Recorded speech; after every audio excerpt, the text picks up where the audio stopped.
My little sister's school organized a charity sale, and she brought back a love letter that she bought for $5. Staring at this love letter from 8 years ago, I fell into deep thought. The signature at the bottom read, Seraphine.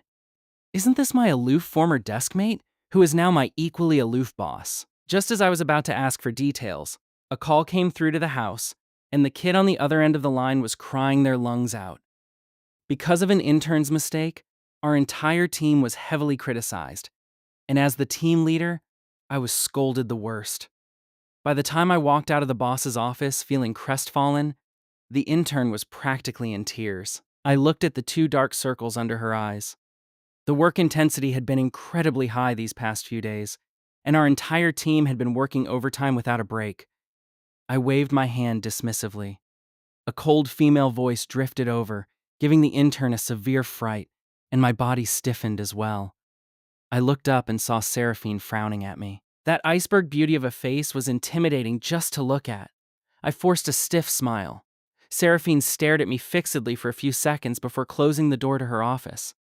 When I stepped out to get water halfway through work, I heard a few interns whispering timidly. She's so fierce to Director Callius. Director Callius has such a strong heart. If it were me, I definitely couldn't handle it. I heard Director Callius and the boss used to be high school classmates. Are you serious? So the boss doesn't show an ounce of mercy even when scolding an old classmate. What a devil! I shrugged my shoulders. Who says she isn't? Seraphine was simply a devil. I wasn't just some ordinary high school classmate to her. We had shared a desk for 3 whole years, yet she still didn't give me any face. I was just about to leave when I heard their conversation take a turn. By the way, I heard the boss is engaged. Yeah, a while back I even saw her fiancé drop her off at the company. My footsteps faltered, and my fingers gripping the cup unconsciously curled into a fist. I looked toward the office at the end of the corridor, and for some reason, my chest felt heavy and stifled. After a month of grueling work, the project finally made significant progress, and the company gave us 5 days off. The interns were so thrilled they could cry.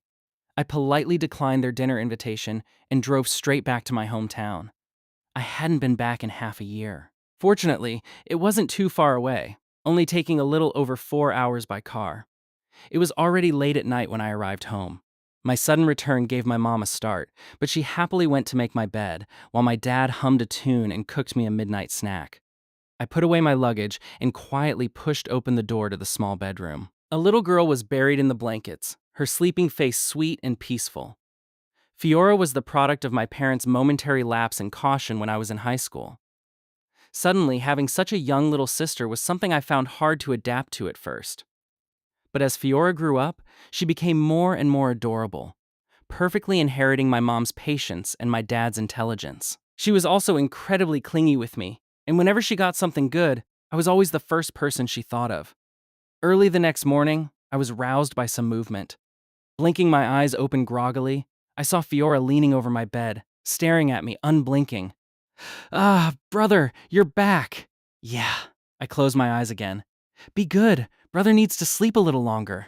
Okay, I'm going to school. I'll bring you a present when I get back, I mumbled in acknowledgement.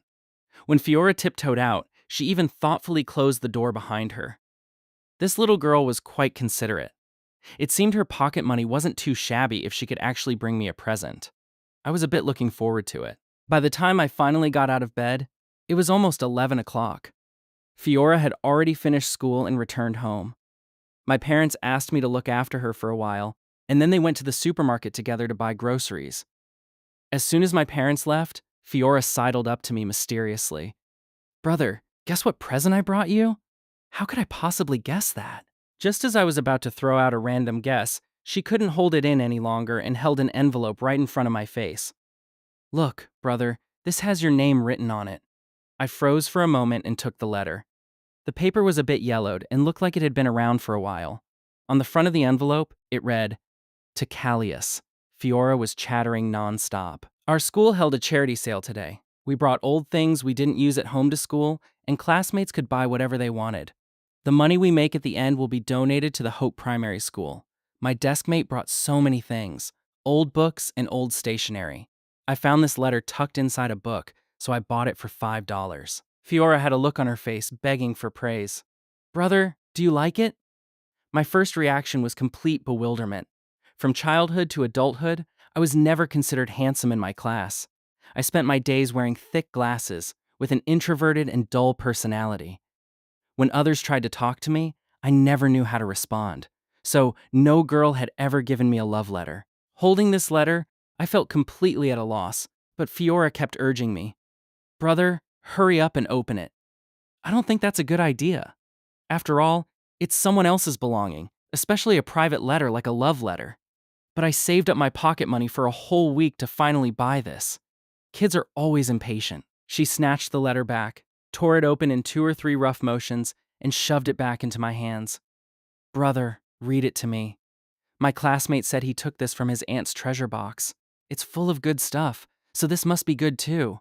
I was just about to refuse when, out of the corner of my eye, I caught a glimpse of the signature at the very end, Seraphine. It felt like a clap of thunder exploding in my mind.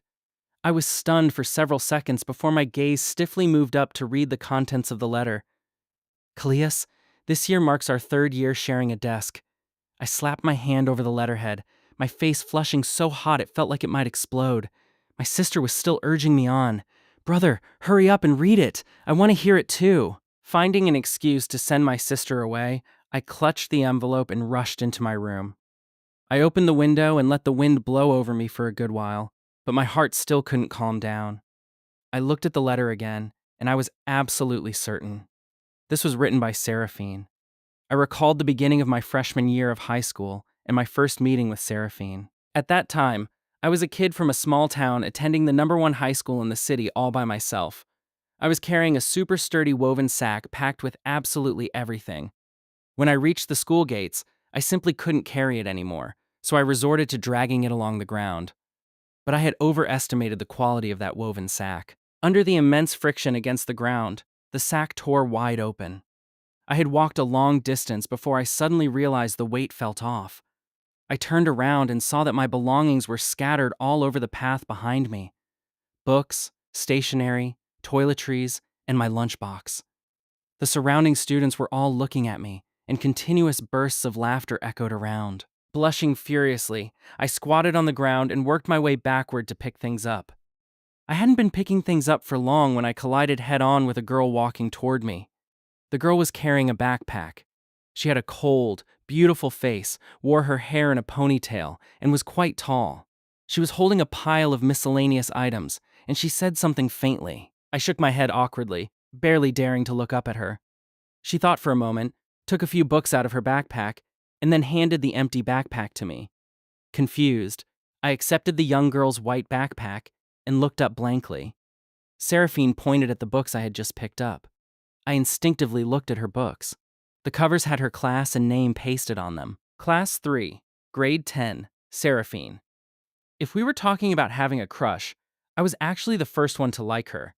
It was just a pity that this secret crush faded away into nothing due to various reasons. After graduating from college, I entered an unknown, small company as an intern. I never expected to run into her again, and only then did I realize that she was the one who founded this small company. The gap between people always seems to grow wider and wider. While I was still trying to figure out how to feed myself, Seraphine had already started her own business and entered the upper echelons of society. So, why exactly did this love letter ever come to exist? I racked my brains but couldn't come up with a reason. Would Seraphine be embarrassed now? Just thinking about this made my heartbeat quicken unconsciously. But before I could dwell on it, I suddenly remembered the gossip I had heard a while ago. Seraphine might already have a fiancé. Therefore, whether this love letter was real or fake, it could only become a thing of the past. As I was feeling melancholic, I heard Fiora's tearful voice coming from outside the door. I pushed the door open to take a look and saw Fiora holding her kid's smartwatch, currently on a call with someone. The person on the other end was probably her classmate. Upon hearing his words, she burst out crying. Perhaps she cried too miserably, for Fiora eventually curled her lips downward and stopped talking. She hesitated for a long time while the other side kept pleading bitterly. The boy sounded utterly relieved, and after a moment, he suddenly blurted out a sentence. I jolted, suddenly darting out of my room. I grabbed Fiora's smartwatch and interrogated him. The boy stammered out a reply. S. Seraphine. At that very moment, the doorbell rang. I froze, then quickly pressed my eye against the peephole to look. Outside the door, Seraphine was waiting patiently. She was dressed in casual clothes, looking a bit more approachable. But that wasn't the main point. The point was that if I opened the door right now, it would be extremely awkward for both of us. How would we ever work together at the company after this? I turned my head and exchanged a glance with Fiora. Just as she was about to speak, I clamped my hand over her mouth. Be good. You go open the door. Don't say your brother is home, and don't say who your brother is. I sprinted back into my room, quickly restored the letter to its original state, and shoved it into Fiora's hands. Give the letter back to her and then close the door. At this point, I couldn't care less about manners. Fiora nodded. After I was securely hidden in the room, she ran over and opened the door. Seeing the door open, Seraphine was just about to speak, but she didn't see anyone there. She paused, looked down, and saw a little girl holding an envelope and staring up at her. The little girl wore an incredibly aggrieved expression. Seraphine's previously furrowed brows instinctively relaxed. She glanced at the envelope and asked a question, noticing the rather obvious creases and marks on it. Fiora's little eyes darted around, and she immediately gave an excuse. Seraphine smiled and didn't press the matter. She handed Fiora a red envelope. Wishing you progress in your studies. She didn't stay long and left quickly. After the door closed, I came out of the room, and Fiora gave me an okay gesture. Mission successfully accomplished. The holiday ended, and I hurried back to the city where I worked. I was organizing the materials I needed for a meeting the next day when I realized I had left an important document at the company. There was some data that needed to be cross-checked, and checking it the next day would definitely be too late. Without hesitation, I grabbed my car keys and headed out the door. I arrived at the company, grabbed the document, and was just about to leave when, out of the corner of my eye, I caught the light spilling from the office at the end of the hall. I hadn't expected Seraphine to be working overtime as well. I thought for a moment and decided to walk over. I was just about to knock on the door when I peered through the blinds and saw the scene inside. My raised hand froze instantly. Seraphine was lying on the sofa. Her long, slender legs were slightly curled up. She wore an impeccably neat white shirt, but the top two buttons had been unfastened at some point, revealing an exquisite collarbone. I paused, then lightened my movements and pushed the door open, terrified of disturbing her. Seraphine's brows were slightly furrowed.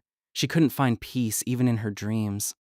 In my memory, she seemed to always be like this. Those beautiful eyes and brows of hers were never truly relaxed.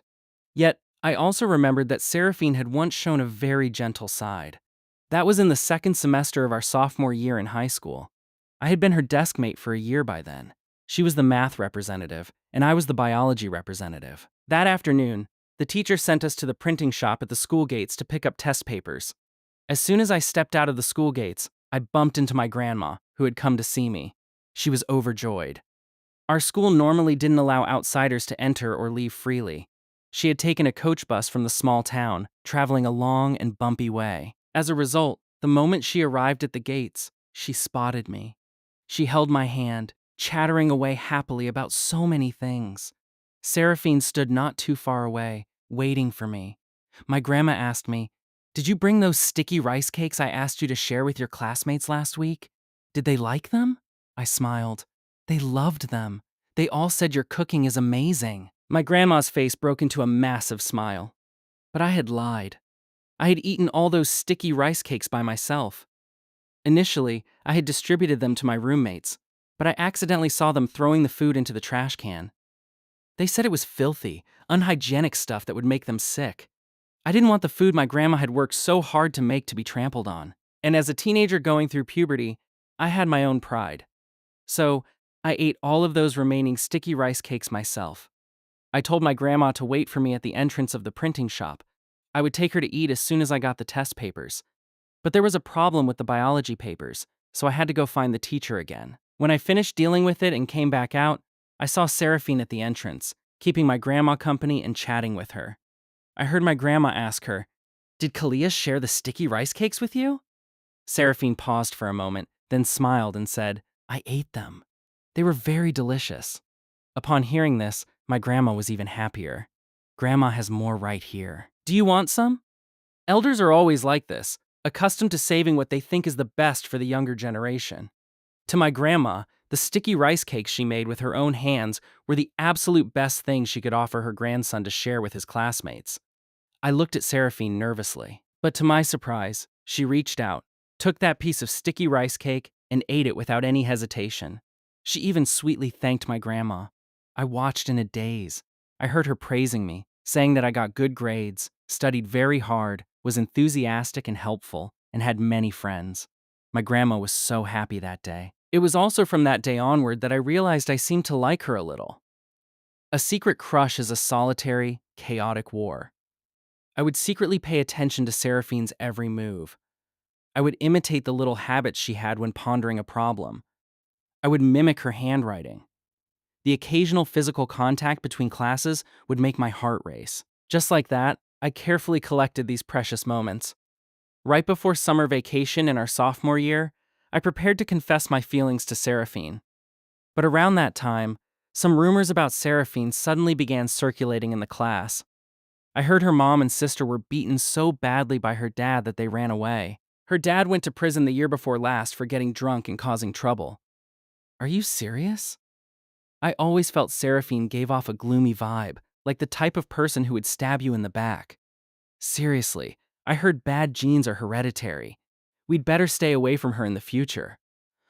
Oh wow, Seraphine won't be able to take the civil service exams in the future. The tone was full of schadenfreude. I couldn't bear it anymore. I turned my head and glared at them. Someone is just jealous that she always gets first place in exams and is bitter about being the eternal runner-up, right? That person froze for a moment, then cursed, "Are you sick in the head? You're the one who's sick, rabies!" To be honest, as someone who had always been introverted, I rarely argued so fiercely with anyone. Once the argument started, before the other person could even say much, my own eyes turned red with agitation. So, when Seraphine walked in right behind the teacher, what she saw was the pathetic sight of me, with red eyes, cursing at someone. That person and I were called out of the classroom to stand in the hallway as punishment. When the teacher asked for the reason behind our argument, we exchanged a glance and both chose to remain silent. He was silent because of a guilty conscience. I was silent because I was afraid she would hear. And my secret crush also came to an end that summer. The day I finally gathered the courage to confess to Seraphine was the last day of summer vacation. Following the address in my memory, I found Seraphine's home. And outside her house, 2 or 3 people were peering inside. I hurried forward. Suddenly, a massive crash erupted from the courtyard. Through the courtyard gates, I saw the inner door being kicked open, and Seraphine was thrown out onto the ground. Although the man was tall and burly, he had been drinking and couldn't stand steadily. Seraphine wiped the blood from the corner of her mouth, got up, and lunged right at him. Using her thin, frail body, she slammed the man onto the ground. The man grew frantic and hit back even harder. Seraphine raised her hand high up, paused for a moment, and then let it drop dejectedly. She stumbled to her feet, lowering her eyes to look at the man on the ground. His words dropped like a bomb in my heart. I suddenly understood why Seraphine studied so desperately. Because she didn't accept her fate, she wanted to change it. Looking down at the love letter in my hand, I unexpectedly felt a wave of shame. Perhaps I shouldn't confess to her. This might be a source of trouble for Seraphine, a burden to her. I clenched my fists tightly. I waited silently until the police arrived at the door, and only then did I quietly leave that alley. Then, I buried my feelings deep in my heart, all the way until the college entrance exams ended. Seraphine was not only the top scorer in our school's college entrance exams that year, but she was also the city's science valedictorian. Flowers and applause were endless, and calls from major prestigious universities kept coming one after another. Although I also got into a good university, compared to Seraphine, it seemed entirely insignificant. The gap was created at that very moment, and my adolescent crush concluded amidst my countless moments of hesitation and pacing. At the high school graduation ceremony, I stood beside Seraphine, staring straight ahead, but my head tilted toward her. Seraphine, I wish you a bright future. Seraphine was taken aback for a moment. Her voice was as soft and aloof as ever. Thank you. I wish you a bright future, too. With that, the era of our youth brought its curtains down. In the silent office, I looked at the woman before me. Seraphine, you have already made a name for yourself, so why are you still not happy? On the coffee table sat a half glass of coffee that had already gone completely cold, with a few documents scattered next to it. Seraphine truly looked exhausted. She had distinct dark circles under her eyes.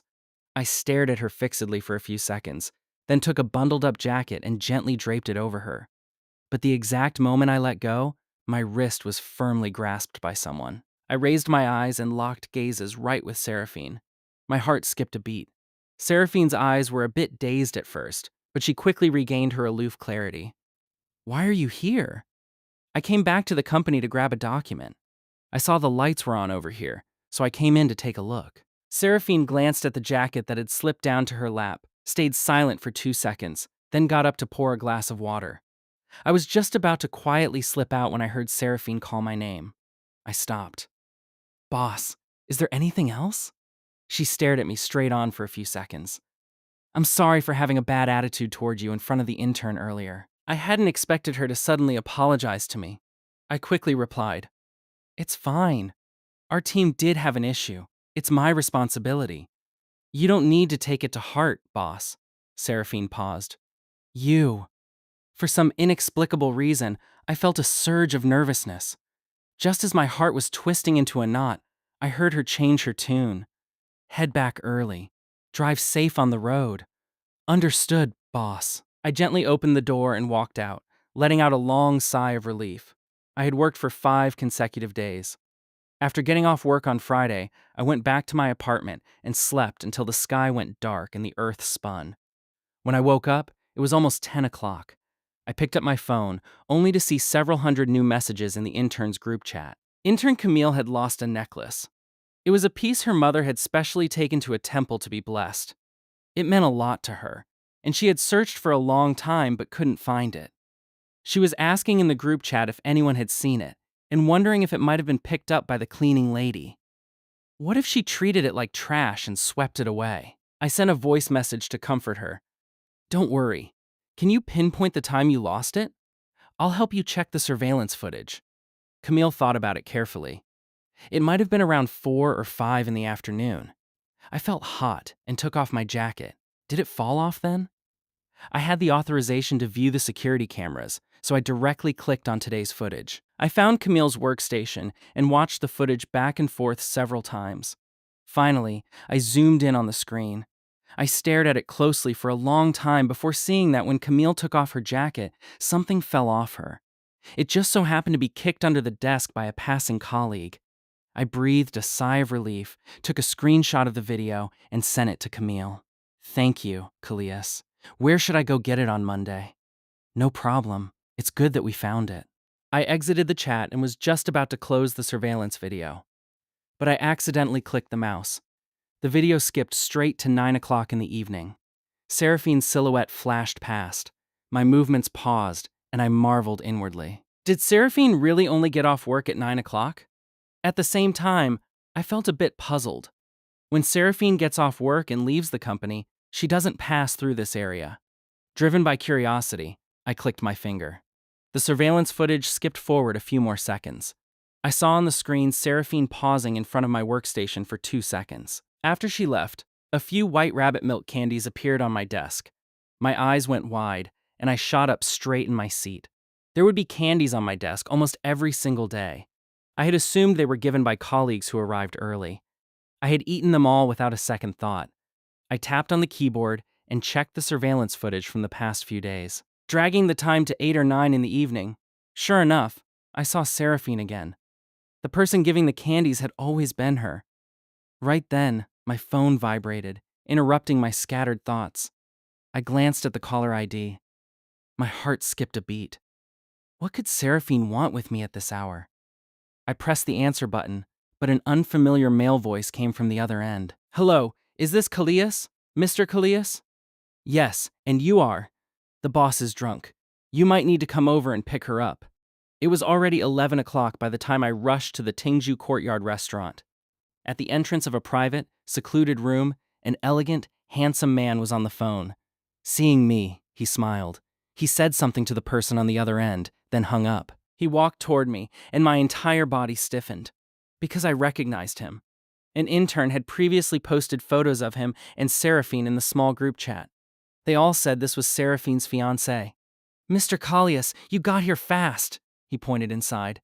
"Seraphine had a bit too much to drink. I'll have to trouble you to take her home." Seraphine. He called her so intimately. For no reason, a surge of sourness bubbled up in my heart, though I didn't show it on my face. I smiled back at him. "All right.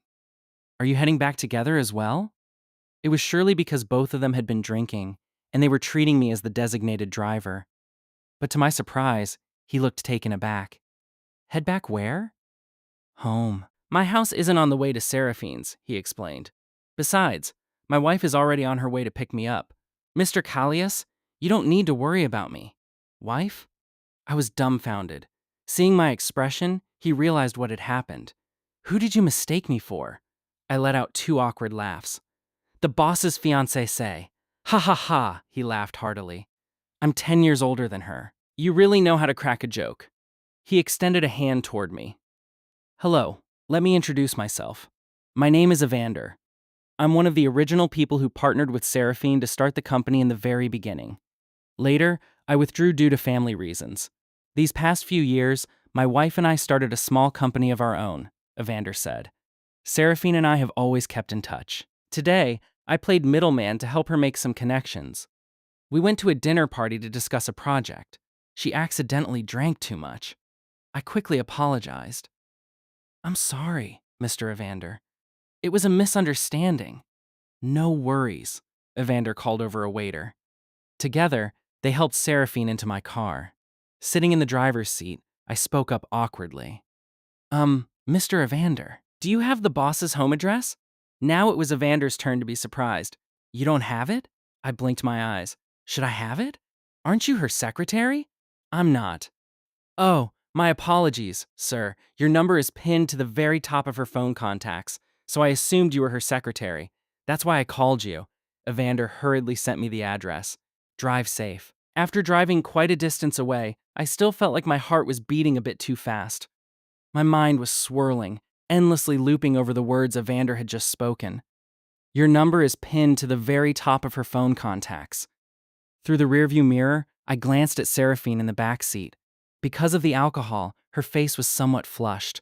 I pulled my gaze back, but after only a few seconds, I couldn't resist looking again.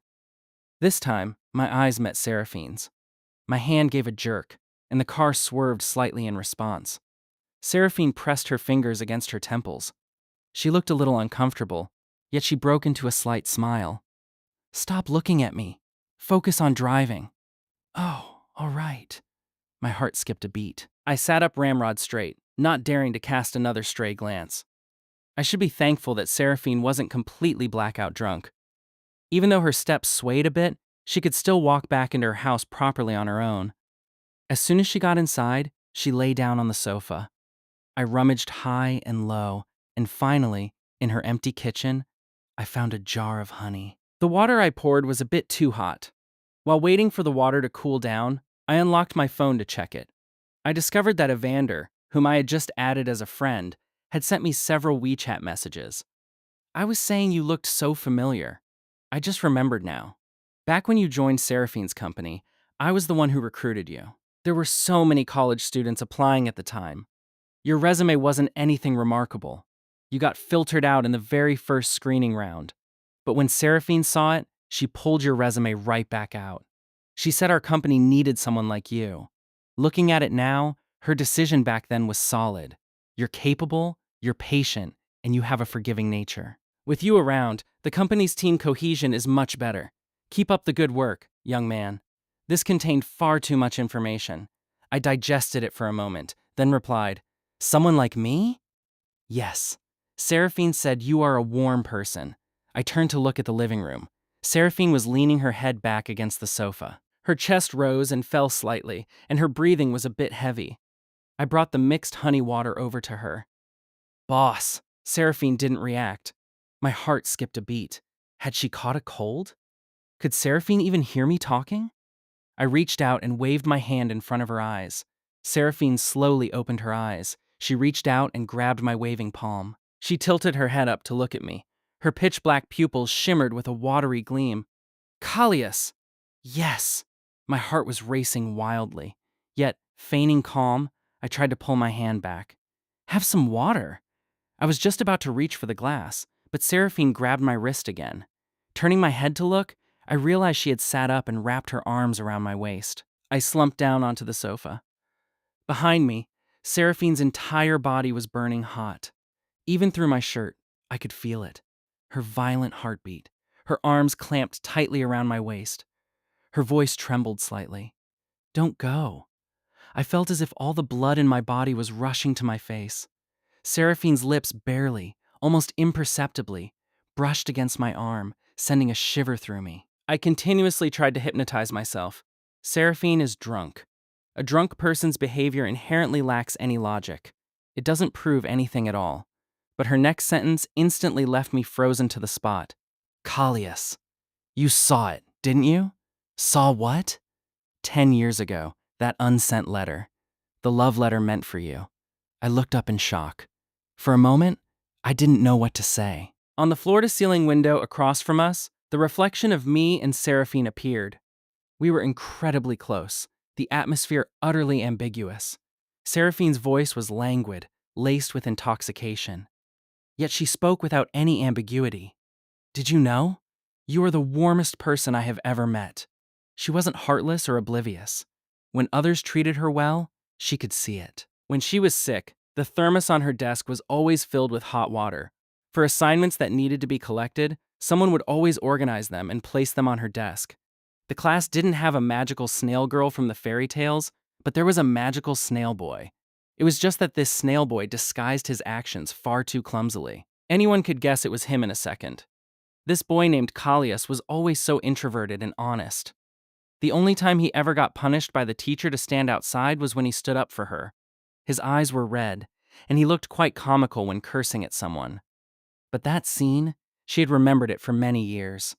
In her memory, no one had ever defended her so firmly like that. After the college entrance exams ended, the love letter she wrote never ended up being sent out.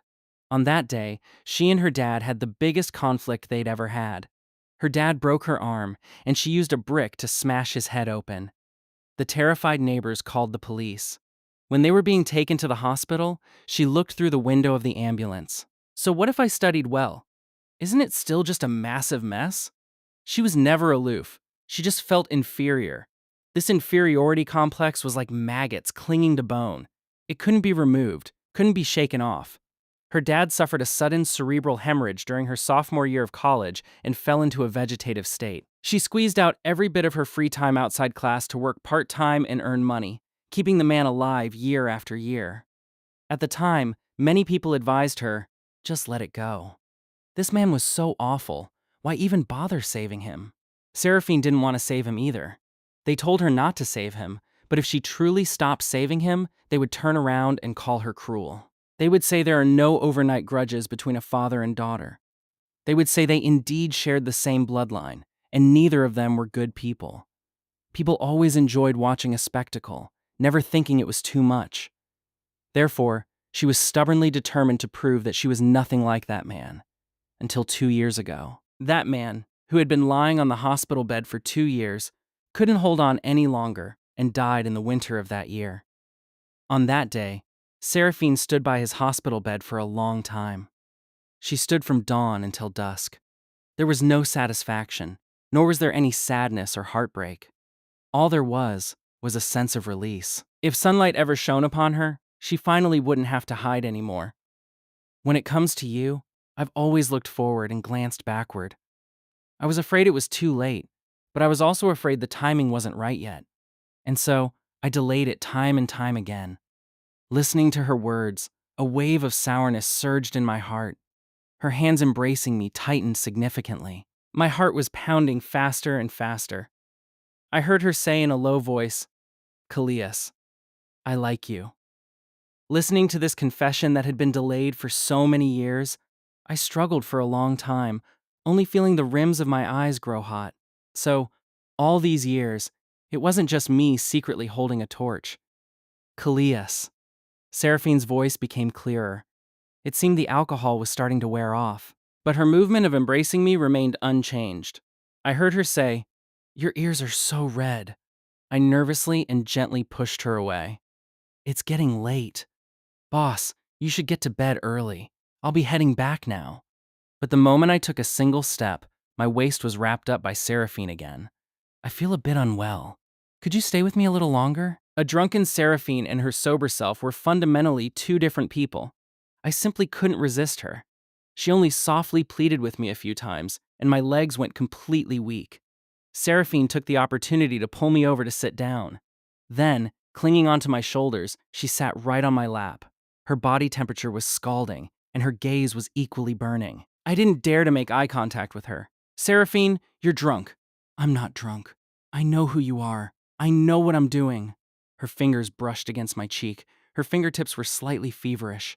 I lifted my eyes to look at her, my gaze landing on her lips. There was a voice in my head screaming wildly at me. "Do whatever you want to do! You're both adults! What are you afraid of?" You've liked her for so many years. Taking a little reward isn't going overboard, right? This voice completely shattered my rationality. I tilted my head up and kissed her. The kiss ended as soon as it connected. I pulled back in a panic. But Seraphine's lips pressed forward the very next instant. She cradled my face and deepened the kiss. Carrying a gentleness that permitted no refusal, my logic crumbled bit by bit. Unconsciously, my hands wrapped around her waist. Early the next morning, I fled. While sneaking out of the apartment building, I was caught red-handed by a patrolling security guard. "Never seen you before. Which unit are you from?" I stammered and blurted out Seraphine's address. "Can you let me go first? I have an urgent matter." The guard checked his records. "That's not right. You've never registered. The owner of this unit is a woman. Moreover," I panicked, "I am her boyfriend." Understanding dawned on the guard. I breathed a sigh of relief. I was just about to leave when I heard her say, "Wait a second.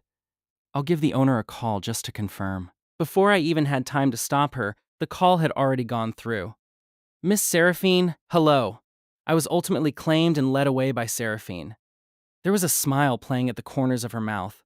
It was a dazzling sight to behold, but I still felt incredibly embarrassed. Is it funny? It's not funny. Seraphine took my hand and led me right back into the apartment. "What were you running away for?" I stayed completely silent. Actually, I was a bit scared. Scared that last night was just a whim on Seraphine's part, while I had taken it entirely seriously. Seraphine paused her footsteps. She seemed to see right through my thoughts. She squeezed my hand. "Boyfriend, what do you want to eat for breakfast?" I stared at her, stunned. "What did you just call me?" "Boyfriend." Seraphine leaned forward slightly. "This is what you said yourself. Are you planning on going back on your word?" "Of course not." I turned my face away and gave a dry cough. "I want noodles." Seraphine was surprisingly good at cooking noodles. I ate until I let out a satisfied burp. I looked up to meet Seraphine's gaze, which was brimming with laughter. I shot her a look. "No laughing. All right." She stifled her laughter and agreed. I lowered my head and continued eating. "I bought you some clothes. They should arrive shortly. After we eat, we'll go to work together." I froze for a moment. "We go together?" "Yes." Seraphine rested both hands on the table, looking down at me. She enunciated every single word clearly. "From now on, we will always be together." I was always incredibly curious about how she found out that I had read that love letter. Obviously, Fiora and I didn't look alike at all, and my family had only moved into the city a few years ago. It was even more impossible for her to know that was my house. I pressed Seraphine for the answer for a long time. She never told me. She told me to guess it myself. But I really couldn't guess it at all. Soren held his kid's smartwatch and blinked his eyes. Many voices came from the other side. "Be good. You go open the door. Don't say your brother is home, and don't say who your brother is. Give the letter back to her and then close the door. Hello. Are you Soren's aunt?